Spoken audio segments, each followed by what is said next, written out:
Thank you, Chairman. Mr. Stretch, I want to start with you.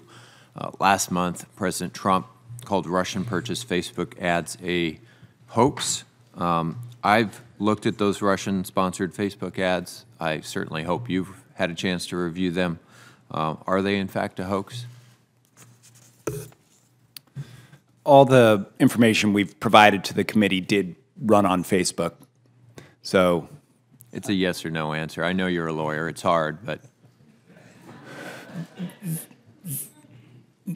No, the existence of those ads were on Facebook and was not a hoax. So in the interest of just clearing this up and giving the American people some transparency into this so that they can see the nature of what typically gets used to divide the American populace, why not simply release those Russian finance Facebook ads to the public, redact the pictures, but release the content so that people can understand how this works?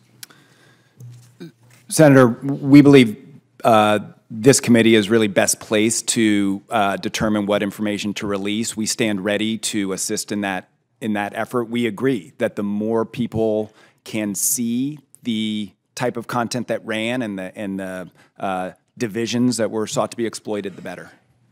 Well, I think we have a disagreement on this committee as to whether or not to release those. I would urge all of you as platforms to consider that kind of activity as well. I want to move on to Russia's RBC magazine, which recently revealed that St. Petersburg's troll factory employed hundreds of trolls, including 90 at the quote-unquote U.S. desk alone, and spent about $2.3 million in 2016 to meddle in U.S. politics, actually contacted U.S. activists directly and offered them thousands of dollars to organize protests. Your platforms are all global. They're not just U.S. platforms. And there's substantial open source reporting right now suggesting that similar divisive activity may be occurring, for example, in the Catalonian region of Spain right now. What are each of you doing right now to make sure that your platforms aren't being used in similarly divisive ways across the globe to sow discord in Western democracies? And in particular with the Catalonian example, are you familiar with what you're doing there?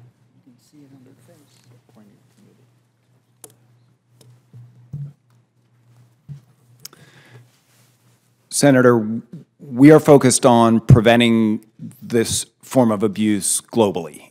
So when we say we have an obligation to protect the platform from being used for abuse, that's a global obligation. So we are focused on elections as they appear on the calendar, including the Catalonian election that occurred recently, as well as the other elections that are on the calendar going forward. We're focused on ensuring that all actors on the platform comply with local law, as Mr. Walker suggested earlier, and we are focused on making sure that any foreign threat actors that are seeking to undermine democracy anywhere are removed from the platform. Have each of you had to take corrective action against actors in that debate who were not who they purported to be?